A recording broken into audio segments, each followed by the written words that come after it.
dear students, welcome back to the GDC classes. So dear students, GDC है तो मुमकिन है ऐसे ही नहीं कहा जाता, क्योंकि GDC अपना पार्ट बखूबी आपको पूरा करके दिखाता है और उसी सीरीज में GDC लेके आया है new series that is called as the GDC digester, the rapid revision notes. आप चाहे pharmacist, drug inspector, GPAT, NIPER, किसी भी एग्जाम के लिए अगर आप तैयारी कर रहे हो, ये GDC डाइजेस्टर सीरीज आपके लिए बहुत इफेक्टिव होने वाली है। तो पर डे आपके ये वीडियोस आपके लिए बहुत ज्यादा इफेक्टिव हो जाएंगे।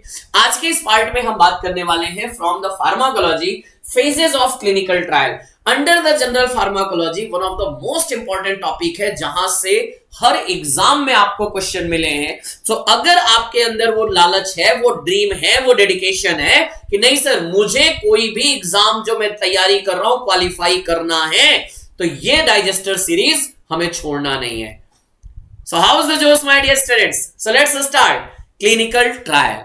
अगर क्लिनिकल ट्रायल की बात किया जाता है, कोई भी ड्रग मार्केट में आती है तो उसके लिए बहुत लंबा टाइम लगता है, ये हमने सब जानते हैं। सर उसमें हमारा पहले होता है प्री क्लिनिकल स्टडी होती है जिसमें एनिमल पे टेस्टिंग की जाती है, आफ्टर दैट ह्यूमन में टेस्टिंग होती है जिसको हम क्लिनिकल ट्रायल बोलते हैं। इवन उसके बाद मार्केट में आने के बाद भी हमारा ट्रायल चलता रहता है जिसको हम क्लिनिकल ट्रायल का ही फेज 4 बोलते हैं। नाम तो आपने सारी चीजें सुनी होंगी। सो अगर मैं सिंपली बात करूं कि before reaching a new drug into the market, it tested in animal in vivo for its safety, efficacy, and if drug is found to be provisionally effective, then we go for the investigational new drug application। बड़े ध्यान से मेरी बातें सुनिएगा, मैं थोड़ा sequence आपको बना देता हूं।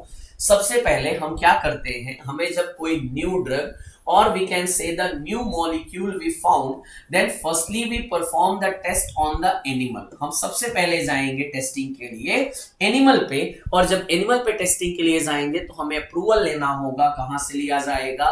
CCSEA means committee for the purpose of control and supervision. अब यहां पर्पस नहीं है तो committee for the control and supervision of the experiments on animal. अब हम एनिमल पे टेस्टिंग करेंगे और एनिमल पे टेस्टिंग करने को हम क्या बोलते हैं? Pre clinical study. इसको बोला जाता है प्री क्लिनिकल स्टडी। अब इसका डेटा अगर सब कुछ अच्छा रहा देन हम जाते हैं अप्रूवल के लिए और वहां पे हम फॉर्म फिलअप करते हैं that is called as the INDA। कई बार आपसे क्वेश्चन पूछा गया है investigational new drug application form कब फिलअप किया जाता है? For the approval of the clinical trial. मतलब मुझे ह्यूमन पे क्लिनिकल ट्रायल कंडक्ट करना है, उसके लिए हम INDA फिल करते हैं। अब INDA के अप्रूवल मिलने के बाद now we perform the phase 1। अब हम यहाँ पे परफॉर्म करेंगे फेज 1।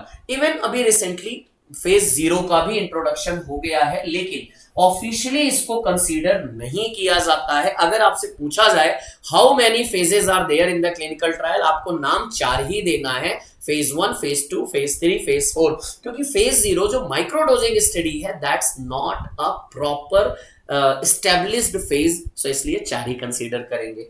अब फेज 1 करेंगे, then we will go for the phase 2, उसके बाद हम फेज 3 पे जाएंगे। फेज 3 करने के बाद अब अगेन हमें अप्रूवल लेना होगा और अब हम फिल करेंगे NDA। और ये क्वेश्चन आपसे पूछा जाता है बार बार कि NDA कब फिलअप किया जाता है, न्यू ड्रग एप्लीकेशन कब दिया जाता है? सो आफ्टर फेज 3 हम NDA करते हैं और NDA अप्रूवल मिलने के बाद now our drug will come into the market. अब ये मार्केट अप्रूवल हमें मिल जाएगा मार्केटिंग के लिए, लेकिन मार्केट में आने के बाद भी हम उसमें टेस्टिंग करते रहेंगे जिसको हम बोलते हैं फेज 4 और we can say the post marketing surveillance. Simple सी कहानी, हमें प्रोसेस हमारे दिमाग में बैठा। अब मैं अगर वहीं से आपसे बात करता हूं, अभी रिसेंटली एक एग्जांपल भी बताता हूं। US FDA के साथ हम INDA फिल करेंगे, grant permission for the testing of drug on the human cells called as the clinical trial. Clinical trial it is divided into the 4 phases. Uttarakhand drug inspector 2024 में ये question आ चुका है, how many phases are there under the clinical trial? तो आपका answer होगा कितना? 4। अब चलते हैं एक एक करके सबके बारे में। अगर हम बात करते हैं फेज 0, शुरुआत वहीं से करेंगे जिसको हम बोलते हैं माइक्रोडोजिंग स्टडीज। फेज 0 का नाम ही बहुत इंपॉर्टेंट है, यूपीएससी ड्रग इंस्पेक्टर 2015 में यही पूछा गया था। Phase 0 is also termed as, तो माइक्रोडोजिंग स्टडीज किया जाता है क्योंकि यहां पे 10 to 15 hardly 10 to 15 healthy volunteer लिए जाते हैं और इनमें हम क्या करते हैं, ड्रग का फार्माकोकाइनेटिक पैरामीटर इवेल्युएट करते हैं, simply if the drug have the absorption और नॉट, समथिंग लाइक दैट। और यहां पे जो डोज लिया जाता है 1/100, नॉर्मल डोज कैलकुलेट करके आएगा ना, उसका 1/100 डोज यहां पे लिया जाएगा। फेज 0 क्या पता चलेगा, ड्रग का एब्जॉर्प्शन, फार्माकोकाइनेटिक, डिस्ट्रीब्यूशन, मेटाबॉलिज्म, ये सारे पैरामीटर्स पता चलेंगे। अगर ये सब कुछ अच्छा है, now we will move on for the phase 1। अब फेज 1 का नाम क्या होता है, सिंपल सा चीज, ह्यूमन फार्माकोलॉजी एंड सेफ्टी। इसका नाम अभी रिसेंटली आप बात करोगे डीएसएसबी 2019 में, ये पूछा जाए क्वेश्चन है। तो phase 1 that is the human pharmacology and safety. अगर हम बात करें इसमें हम क्या करते हैं, 20 to 80 और sometimes we consider 20 to 100 healthy volunteer. Again 20 to 100 healthy volunteer लिया जाएगा। यहां पेशेंट नहीं अभी तक आया है, ये क्वेश्चन आपसे कई बार, इवन अभी ओडिशा ड्रग इंस्पेक्टर 2023 में भी ये क्वेश्चन आ चुका है। तो ऐसे सेफ्टी यहां पे क्या मेजर करेंगे, मैक्सिमम टॉलरेबल डोज, जिसको हम एमटीडी बोलते हैं। सेफ्टी और इफिकेसी तो ठीक है, लेकिन साथ ही साथ यहां पे हम टॉलरेबिलिटी चेक करेंगे कि हमारे ड्रग का, अगर हम बात करेंगे उसकी सेफ्टी कैसी है, टॉलरेबिलिटी कैसी है, वो चेक किया जाएगा हेल्दी वॉलेंटियर में। नॉट ब्लाइंड और ओपन ट्रायल नहीं किए जाएंगे फेज 1 फॉर द, हाँ अब ये सवाल आता है कि अगर किसी एंटी कैंसर ड्रग की स्टडी करना है, then phase 1 and phase 2 are combinedly carried out, और ये क्वेश्चन पूछा जा चुका है, for which type of the drug phase 1 and phase 2 combined testing carried out. तो for the anti cancer class की ड्रग के लिए हम इसमें दोनों को साथ में करते हैं, वहां हम पेशेंट यूज करते हैं। नाउ फेज 2 जिसको हम क्या बोलते हैं, थेरेपेटिक एक्सप्लोरेशन, क्योंकि अब हम थेरेपेटिक इफिकेसी एक्सप्लोर करेंगे।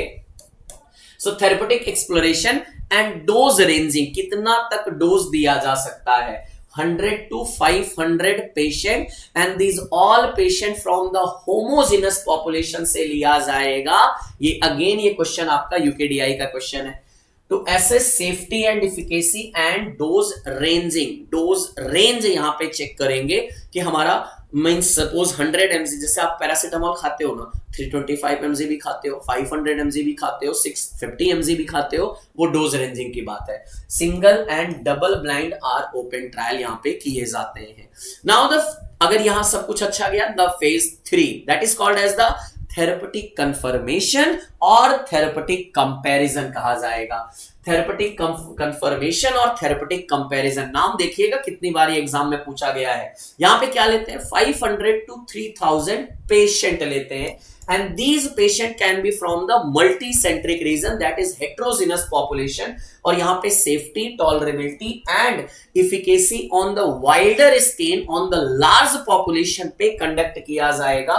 double blind और cross over studies किया जाता है। अगर यहां तक का डेटा सब अच्छा गया, now we will move on for the NDA, submission of the new drug application. अब यहां पे यूएसएफडीए को हम क्या सबमिट करेंगे, एनडीए सबमिट करेंगे to take the licence for the marketing. और अगर हमें यहां से लाइसेंस मिल गया, अप्रूवल सब कुछ अच्छा रहा, then we can launch our drug into the market. Market में आने के बाद हमें भूलना नहीं है कि हमें वहां पे फेज 4 कंटिन्यूअसली परफॉर्म करना है, so that if any drug have the long duration of action, delayed adverse effect, then we can find out those type of adverse effect. So here post marketing surveillance, or we can called as the pharmacovigilance studies, more than 10,000 patient, even we cannot give a number, simply we can say the large number of population, yahan pe hamari large number of population assess efficacy, accessibility, adverse effect of the drug in a large population पे conduct किया जाएगा।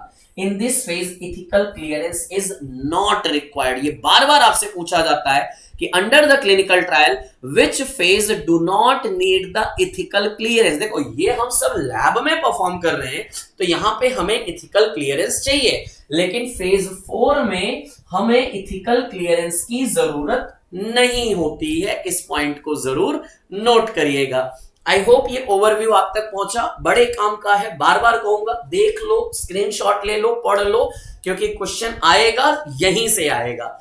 चलिए अब इससे related कुछ questions देखें जो already हमारे डीआई, फार्मासिस्ट, जीपैट, नाइपर हर जगह पूछे गए हैं। चलिए पहला question, when is a new drug application made? अभी हमने बोला after phase 3 clinical trial. Yes, once the animal studies done. नहीं सर, यहाँ पे INDA करते हैं। Once the animal studies are done and drug is declared safe and effective in animal studies, sir उसी की बात है, थोड़ा बढ़ा दिया गया। After the phase 3 clinical trial, yes, we perform the NDA, means new drug application. After the phase 4, no. After the phase 3 clinical trial, we actually perform the, yes, match the following phases of clinical trial with their significance. Phase 1, what's the name? First in human dose, microdosing, multicentric trial. So phase 1 we can see the human pharmacology and safety first in human dose. Phase 0 we can say the microdosing studies. Phase 3 called as the multicentric trial. Phase 4 called as the post marketing surveillance. Now we have the option beginning from the R, then Q, RQ, SP, RQSP. मिलेगा answer, बड़े आराम से मिलेगा, क्योंकि अभी आपने यही सब तो देखा है। To monitor the safety of the new drug under actual, ध्यान से देखिएगा क्या लिख दिया गया, to monitor the safety of drug under actual condition of use in large number of patient has been classified as phase 4। क्योंकि actual condition का मतलब नो लैब, और नो लैब यानी मार्केट में, और मार्केट यानी फेज 4 की बात किया जाएगा। सो फेज 4 क्लिनिकल ट्रायल कहलाएगा।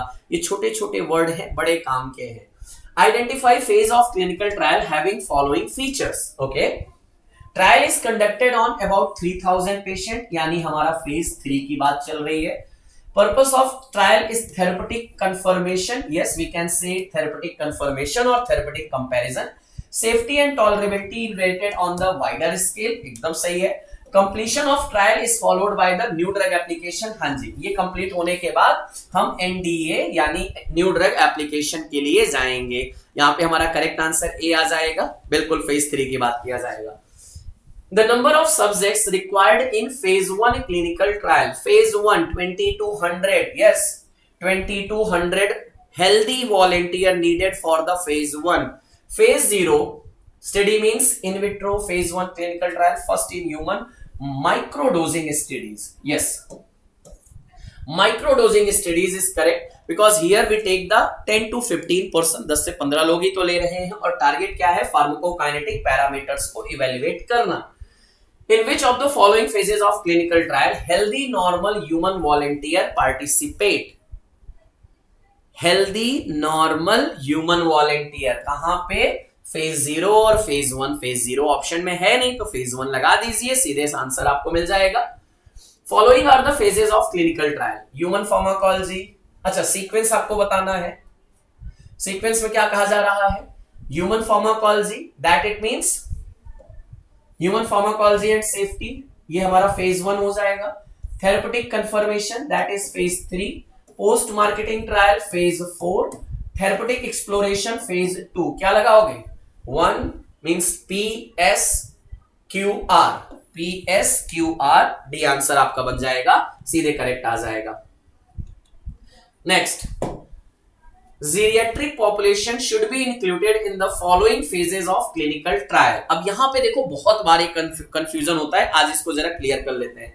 जीपैट 2010 में, Haryana drug inspector 2019, Assam drug inspector 2022, हर जगह ये क्वेश्चन पूछा गया है।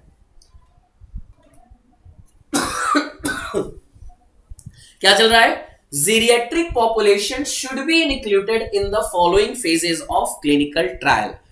Geriatric population we can include in the phase 3 of clinical trial, but like lactating mother, pregnant lady, or we can say the delayed effect we will find out in the phase 4. तो यहां पे आपका answer होगा कि geriatric population हम किस phase में add करते हैं, हम फेज 3 में ऐड कर सकते हैं। ये पॉइंट नोट करिएगा। फेज 3 में ऐड कर सकते हैं, इंक्लूड कर सकते हैं। फेज 1 और 2 में तो बिल्कुल नहीं, फेज 3 में ऐड हो सकता है, but we will try to eliminate, नहीं ऐड करें, लेकिन अगर जरूरत पड़ती है तो फेज 3 में ऐड होगा, बस इतना याद रखना।